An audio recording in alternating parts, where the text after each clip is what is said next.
오늘 우리에게 주시는 하나님의 말씀은 요한계시록 5장 1절에서 14절까지 말씀을 우리 한 절씩 교독하겠습니다. 요한계시록 5장 1절에서 마지막 14절까지입니다. 나는 또 그 보좌에 앉아 계신 분이 오른손에 두루마리 하나를 들고 계신 것을 보았습니다. 그 두루마리는 안팎으로 글이 적혀 있고 7 인을 찍어 봉하여 놓은 것이었습니다. 내가 보니 힘센 천사가 큰 소리로 이 봉인을 떼고 두루마리를 펴기에 합당한 사람이 누구인가 하고 외쳤습니다. 그러나 두루마리를 펴거나 그것을 볼 수 있는 이는 하늘에도 없고 땅 위에도 없고 땅 아래에도 없었습니다. 이 두루마리를 펴거나 볼 자격이 있는 이가 하나도 보이지 않으므로 나는 슬피 울었습니다. 그런데 장로들 가운데서 하나가 나에게 울지 마십시오. 유다 지파에서 난 사자 곧 다윗의 뿌리가 승리하였으니 그가 이 7 봉인을 떼고 이 두루마리를 펼 수 있습니다 하고 말하였습니다. 나는 또 보좌와 네 생물과 장로들 가운데 어린 양이 하나 서 있는 것을 보았는데 그 어린 양은 죽임을 당한 것과 같았습니다. 그에게는 뿔 7과 눈 7이 있었는데 그 눈들은 온 땅에 보내심을 받은 하나님의 7 영이십니다. 그 어린 양이 나와서 보좌에 앉아 계신 분의 오른손에서 그 두루마리를 받았습니다.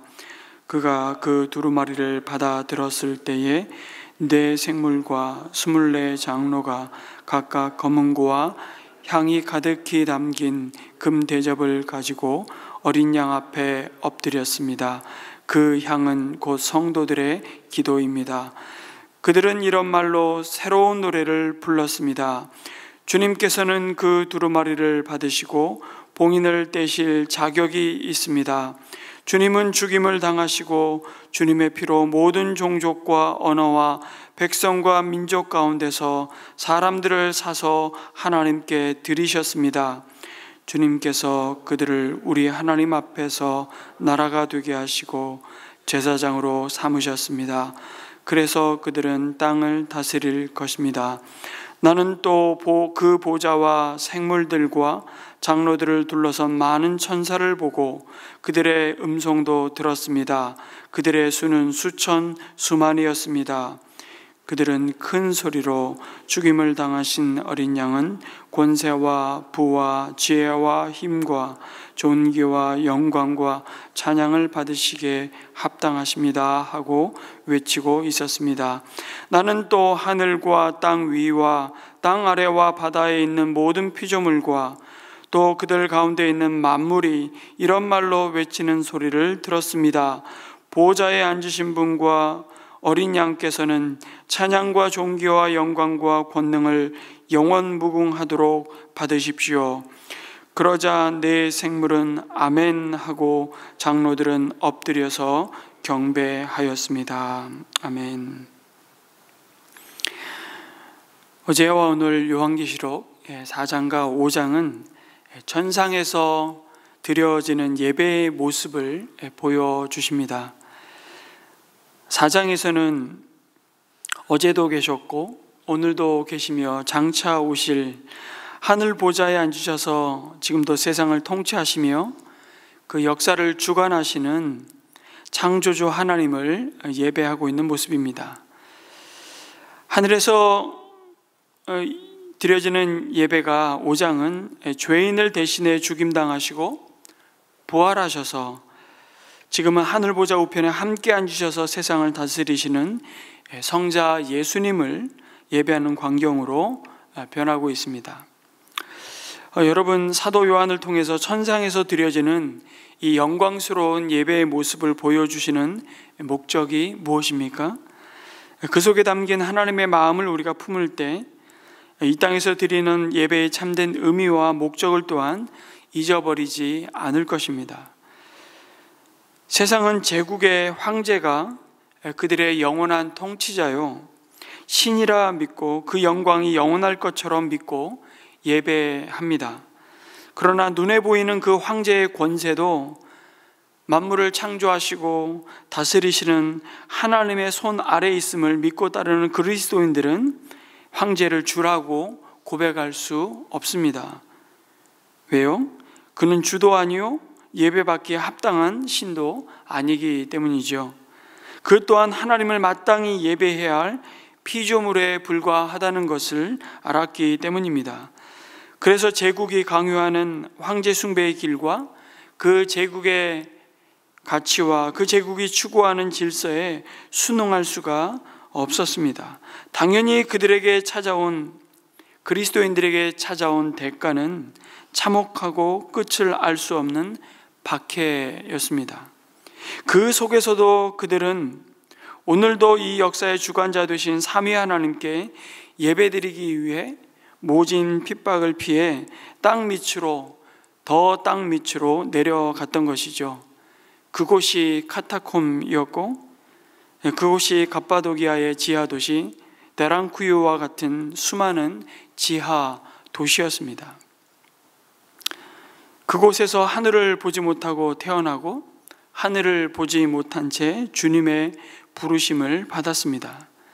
그러나 그들은 육신의 눈으로 볼 수 있는 그 하늘은 보지 못했으나 믿음의 눈으로만 볼 수 있는 하늘의 영광을 누구보다 또렷이 보았던 성도들이었죠. 이미 땅 속에서 천상의 예배를 드렸던 하나님의 백성들이었습니다. 그 영광과 소망을 품고 하나님 한 분만을 예배할 수 있었던 말씀이 바로 요한계시록입니다.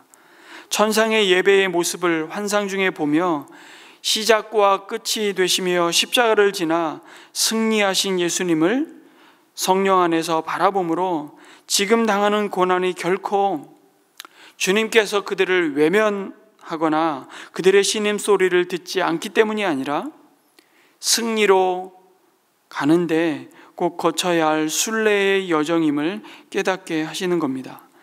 그러니 그 고난당함을 이상히 여기지 말라고 믿음에서 돌아서서 낙심과 절망에 빠지지 않기를 위로하시며 격려하시는 말씀이 요한계시록입니다.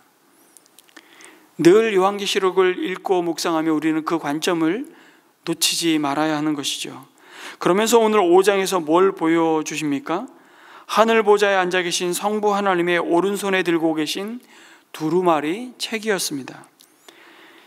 그 책은 안팎으로 글이 적혀 있고 7인을 찍어 봉하여 놓은 두루마리인데, 이 책은 구약의 다니엘서 7장과 여러분 12장 그리고 에스겔 2장 3장의 말씀에 비추어 보면 하나님의 심판과 구원의 계획을 담고 있는 것으로 이해하는 것이 가장 무난합니다.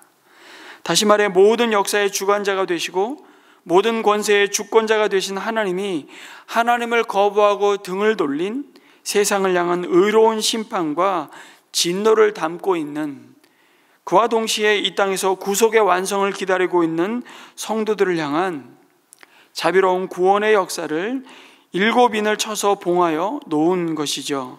그리고 그 봉인을 떼고 두루마리를 펴서 두루마리에 약속한 재앙으로 악을 심판하시고 하나님의 백성의 구원을 완성하실 자가 누구인지를 확인시켜 주시는 말씀입니다. 그래서 2절에 힘센 천사가 큰 소리로 외치는 겁니다. 이 봉인을 떼고 두루마리를 펴기에 합당한 사람이 누구인가?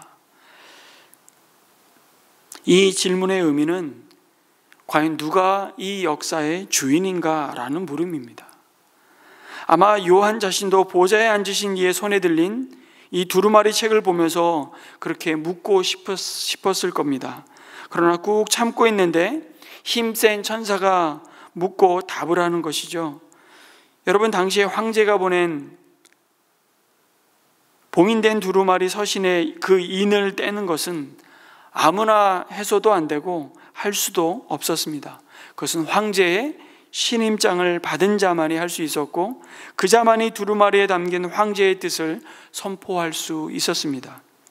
그래서 인을 뗀다는 것은 두루마리의 내용을 계시하는 것과 그것을 성취하는 것을 모두 담고 있는 겁니다. 그런데 요한이 본 환상 속에서 하나님의 오른손에 들린 두루마리의 봉인을 지금 해제하고 펴서 볼 수 있는 자격이 있는 사람이 하늘에도 땅 위에도 땅 아래에도 없다는 절망적인 선언을 하죠. 이에 사도 요한은 슬피 울었다고 말씀합니다. 무슨 말씀입니까? 세상의 악한 통치 아래 지금 고통받으며 그럼에도 낙심하지 않고 소망 중에 하나님을 예배하는 주의 백성의 이 고난과 슬픔과 애통함이 끝나고 영원한 영광 가운데 들어갈 구원의 완성이 여러분 두루마리가 펴지는 것으로 이루어지는데 시작되는데 그것을 펼 사람이 안 보인다는 겁니다. 그 순간 요한의 머릿속에 지금도 고통 가운데 하나님이 주시는 승리의 메시지를 기다리는 성도들의 얼굴이 아마 스쳐 지나갔을 겁니다. 그들이 실망할 모습이 떠오르자 요한은 깊이 낙담하고 주체할 수 없는 슬픔이 지금 요한에게 밀려오는 것이죠. 나는 슬피 울었습니다. 하나님의 구원과 심판의 약속은 이미 주어졌으나 아직 완성되지 않은 그 사이에 서 있는 그 사이를 살아가는 성도의 모습을 보는 것입니다. 여전히 현실은 달라진 것이 없는 것이죠. 천상의 예배의 자리에 앉아 있어도 그 영광 가운데 있어도 슬피 울고 있는 사도 요한의 모습이 어쩌면 이 땅을 행인과 나그네로 순례자로 살아가는 성도의 모습이 아닐까 싶은 겁니다. 그러나 그것은 끝이 아니라고 말씀하십니다. 왜 이 땅의 순례길을 예배자로 살아가게 하십니까? 그것은 영원을 바라보며 살라는 주님의 초청인 것입니다. 하나님은 애통하고 울며 주님 앞에 서는 그의 자녀들에게 길을 주시는 분이시죠. 그 약속이 예수 그리스도 안에서 받은 복음입니다. 그리고 그 복음은 영혼의 관점에서 보지 않으면 현재 지금 우리에게 일어나고 있는 일을 제대로 이해할 수 없다고 가르칩니다. 이 복음은 지금 우리가 우리의 안전을 보장하고 부여잡을 수 있는 것을 위한 삶에서 우리를 불러냅니다. 그리고 하나님이 나중을 위해 약속하신 것을 바라보는 삶으로 우리를 이끄시죠. 그것이 우리가 주일마다 부활을 소망 가운데 바라보며 목장이 연합하여 예배드리는 하나님이 주신 선물입니다. 주님은 우리가 먼 앞날을 생각하지 않은 채 얼마나 쉽게 눈앞의 것에 정신을 파는지를 잘 아십니다. 그래서 주님은 우리를 위해 당신의 백성들이 함께 이 예배의 자리로 나와 우리들이 선 자리가 어디이고 우리가 어디를 향해 달려가는지를 보게 하시는 겁니다. 그래서 이 예배의 자리는 주님을 주목하게 하심으로 자신의 백성을 구하시고 인도하시며 보호하시는 하나님의 선물이라고 말할 수 있죠. 찬양과 말씀을 통해 우리를 기다리고 있는 영광을 기억하고 영원을 바라보는 삶으로 부르심을 받는 것입니다. 타락한 이 세상의 무게와 염려와 걱정을 짊어지고 모일 때마다 우리가 하나님의 자녀이기에 현재가 우리의 전부가 아니라는 사실을 위해서 우리는 위로를 받습니다. 지금 우리를 짓누르고 있는 무겁고 고통스러운 것들이 다 사라지고 평강과 의의 왕이 영원히 다스리는 날이 오고 있다는 것을 바라보게 하십니다. 그래서 5절 25절에서 24장로 가운데 한 장로가 사도 요한에게 말하는 것입니다. 울지 마십시오. 울지 마십시오. 유다 지파에서 난 사자 곧 다윗의 뿌리가 승리하였으니 그가 이 7봉인을 떼고 이 두루마리를 펼 수 있습니다 라고 말하는 것입니다. 그것은 십자가에서 이미 죄와 사망의 권세를 이기시고 승리하신 그 주님이 반드시 다시 오셔서 악을 심판하시며 하나님의 백성을 부활케 하실 것을 약속하고 있는 말씀이죠. 이것이 복음입니다. 바로 예수 그리스도께서 승리하셨고 이제 예수님이 성부 하나님으로부터 말씀드린 대로 그 심판과 구원의 역사를 완성하실 두루마리를 받아 펼치시고 구원을 완성하실 것이라고 위로하는 것입니다. 여러분, 만약 초대교회 성도들이 요한의 이 글을 예배 가운데 함께 읽고 있었다면 여러분, 이 문장이 끝나는 순간, 읽히는 순간 곳곳에서 아멘이 터져나오고 감격의 메아리가 계속 울려 퍼졌을 것이 분명합니다. 여러분, 우리가 이 말씀을 받는 것과 지금 북한의 지하교회 성도들이 산속 토굴에서 혹은 이불을 뒤집어 쓰고 눈물 가운데 숨죽이며 예배하면서 이 글을 읽는다면 여러분, 같은 글이지만 전혀 다른 말씀으로 다가올 수 있는 것이죠. 지금도 미얀마 군부의 탄압 속에서 죽어가는 형제 자매들의 소식을 듣습니다. 우리는 우리와 상관없는 민족이라고 생각하고 그들의 소식을 우리는 언론에서 다루지 않지만 미얀마에서 선교하는 현지인 선교사들의 소식을 들으면 참혹하기 이를 데 없는 그런 현장들이 세계 곳곳에 어디 한두 군데입니까? 감사하게도 우리 성도님이 귀한 선교 헌금을 주셔서 미얀마의 생존을 위해 오늘 하루를 그 복음을, 그 믿음을 지키기 위해서 오늘은 이곳, 내일은 저곳에서 분투하고 있는 우리 형제 자매들에게 구제 헌금을 보낼 수 있어서 감사했습니다. 그 형제 자매들이 이 약속의 말씀을 읽는다면 그것은 전혀 다른 말씀으로 아마 읽혀질 것입니다. 그런데 한 가지 놀라운 사실은 세상을 이기신 주님의 모습이 어린 양의 모습을 하고 있다는 것이죠. 그것도 죽임을 당한 흔적을 지닌 어린 양의 모습을 통하여 사자로 오시는 예수님을 소개합니다. 여러분, 예수님이 인을 떼기에 합당하신 이유는 단순히 그분이 사자가 되셨기 때문이 아니라 어린 양이 길을 지나서 사자가 되었기 때문임을 우린 주목해야 됩니다. 하나님이 예수님에게 부여해 주신 미션은 세상이 언제나 악을 처단하는 방식으로 선호하는 총과 칼의 방식이나 군사력을 통한 힘의 과시가 아니라 십자가의 연약함을 통해서 이기시는 것입니다. 다시 말해 지는 것으로 이기는 방식이죠. 아니, 좀 더 정확히 말하면 저 주시는 것으로 이기는 방식입니다. 그분은 하나님의 뜻대로 세상을 힘으로 제압하는 폭력의 방식이 아니라 세상을 사랑으로 섬기며 자기 생명을 주는 방식으로 무릎 꿇게 만드셨습니다. 주님의 승리의 길과 이 방식은, 그리고 그를 따르는 모든 성도들이 악을 대항하는 데 가져야 하는 싸움의 원리가 무엇인지를 드러내십니다. 여러분, 우리는 힘과 권력으로, 더 큰 힘을 가짐으로 세상을 누리고 그 힘을 과시하고 제압해야 하는 사람들이 아닙니다. 내어줌과 희생의 방식으로 세상을 하나님께 돌아오게 하는 사람들임을 잊지 마시기 바랍니다. 그것을 세상에 보여주는 공동체가 바로 교회입니다. 그런데 그러한 좁은 길을 걸어가는 것이 우리의 힘으로 갈 수 없기에 주님은 우리를 매주 부르셔서 주의 백성이 사는 하나님의 나라와 통치자이신 주님을 다시 바라보라고 말씀하시는 것이죠. 여러분, 우리가 영원한 하나님의 나라를 바라보고 사모할 때 우리가 주님으로부터 받는 은혜가 있다면 무엇일까요? 그것은 하나님의 말씀으로 지금 영혼의 저편에 있는 앞서간 믿음의 성도들의 목소리를 귀를 기울이면 이 땅을 사는 우리의 가치가 바로 잡아진다는 것입니다. 지금 하나님의 보좌 앞에 있는 성도들은 큰 집이나 물질적 성공이나 세상의 권력을 가치 있게 여기지 않았습니다.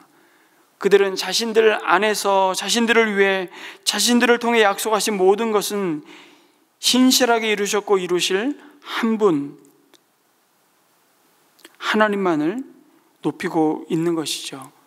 그들에게 가장 가치 있는 것은 영원한 죄의 형벌과 사망으로부터 구속받는 것이었습니다. 그래서 그들은 9절에 보니까 그들의 마음을 가장 사로잡고 계시는 구속자이신 어린 양 예수를 새 노래로 찬양하며 이렇게 고백하는 겁니다. 주님은 죽임을 당하시고 주님의 피로 모든 종족과 언어와 백성과 민족 가운데서 사람을 사서 하나님께 드렸습니다. 우리가 주님을 찬양해야 할 이유가 있다면 다른 것이 아닙니다. 하나님의 진노 아래에 있던 우리를 하나님 앞에 선 나라와 제사장으로 삼으셨기 때문입니다. 그리고 주님과 함께 그들은 땅을 다스릴 것이라고 찬양합니다. 여러분, 이 하나님의 약속을 바라보며 살 때 여전히 이 땅에 시련과 실망과 고난이 밀려오지만 주님의 백성은 그 속에서도 평강을 누릴 수 있다고 말씀하십니다. 고난이 우리의 운명인 양 느껴질 수 있으나 고난은 궁극적인 것이 아니라 하나님이 바로 우리의 결말이심을 깨닫게 되는 것이죠. 이 땅에서 드려지는 예배를 통해 우리는 이 사실을 확인하고 다시 믿음으로 바라보며 붙드는 겁니다. 그래서 우리가 하나님 앞에 나올 수 있는, 이 은혜의 보좌 앞에 나올 수 있는 이 예배가 얼마나 소중하고 귀하게 여겨야 하는지를 우리는 다시 한번 이 요한계시록의 말씀을 통해서 확인하게 됩니다. 성경은 우리가 겪는 고난을 예배를 피한 처 삼아 애써 외면하거나 축소하거나 부정하지 않습니다. 하지만 하나님의 크심과 주님의 선하심과 그 주님의 약속의 크심에 비추어서 우리의 고난과 상황을 보면 그것이 우리에게 너무 큰 위로가 되는 것이죠. 그래서 우리는 다시금 우리의 영원한 하늘 보좌에 시선을 고정하며 위로와 힘을 얻기 위해 모이며 예배합니다. 우리는 그 영원을 바라볼 때만 오늘 우리에게 주어진 하루를 온전히 살 수 있다는 사실을 오늘 이 새벽 기도의 자리에서 다시 되새기는 것입니다. 은혜의 보좌 앞으로 담대히 나아가는 것이죠. 그 믿음을 따라 성도가 드린 모든 기도를 하늘 보좌 앞에 선 제사장으로 삼으신 24장로가 금 대접에 가득 담긴 향기로운 제물로 드리는 모습을 보여주는 겁니다. 여러분, 하나님은 성도의 기도를 하나도 남김없이 향기로운 예물로 받으십니다. 이 시간 우리가 왜 기도합니까? 하나님이 날 도우실 수 있는 분이시며 하나님이 날 돕기를 원하시는 분이심을 우리가 믿기 때문이죠. 그 믿음과 기대와 소망이 없다면 여러분, 그보다 더 불쌍한 자들이 어디 있겠습니까? 그렇지 않습니까? 이 더운 이 여름에 왜 이 자리에 나오셨습니까? 그래서 우리가 예배하지 않는 것은, 기도하지 않는 것은 하나님을 향한 그 믿음과 기대가 없거나 아니면 지극히 교만하거나 둘 중 하나입니다. 다 내가 할 수 있고 내 삶은 내가 책임질 수 있고 내가 다 컨트롤할 수 있다고 확신하는 것이죠. 그런데 그것만큼 어리석은 것이 없다는 것을 우리는 매일매일 경험하며 사는 것입니다. 성도 여러분, 이 시간 다시 한번 주님 앞에 우리가 믿음으로 기도하기를 축복합니다. 우리의 삶을 책임져 주시고 우리의 시작과 끝이 되신 주님께 이 땅의 순례의 여정을 온전히 맡겨드립시다. 주님, 우리의 삶이 하나님의 손에 들린 구원과 심판의 약속이 담긴 두루마리의 말씀이 완성되는 그 영광의 날을 바라보며 흔들리지 않게 하시고 주님을 신뢰하며 믿음의 경주를 달려갈 수 있도록 오늘도 일용할 은혜를 부어 주셔서 이렇게 기도했으면 좋겠습니다. 그리고 주님처럼 세상을 이긴 이김은 져주는 것으로 이기는 승리였음을 믿고 오늘도 우리 자신을 내줌으로 주님의 생명과 사랑과 그 은혜가 흘러가야 할 영혼들이 주님께 돌아오는 은혜가 있기를 우리가 기도했으면 좋겠습니다. 우리 VIP를 위해서 매일 아침마다 우리 함께 기도했으면 좋겠고요. 오늘은 수요일 이 나라와 이 민족을 위해서 또한 기도합니다. 여러분, 미국과의 관세 협상이 코앞에 닥쳐서 굉장히 풍전등화와 같다 아주 혼란스러워하는 지금 시간들을 지나가고 있습니다. 또 정부가 바뀜으로 인해서 자리를 잡아야 할 여러 가지 큰 책임들을 앞에 두고 있는 위정자들을 주님께서 기억하여 주시고 이 관사의 협상을 순조롭게 감당할 수 있도록 지혜를 주시고 그들이 진정한 낮아짐으로 이 땅의 공의와 샬롬이 임하기를 기도하고 우리 각자의 기도를 이어가도록 하겠습니다. 기도하겠습니다.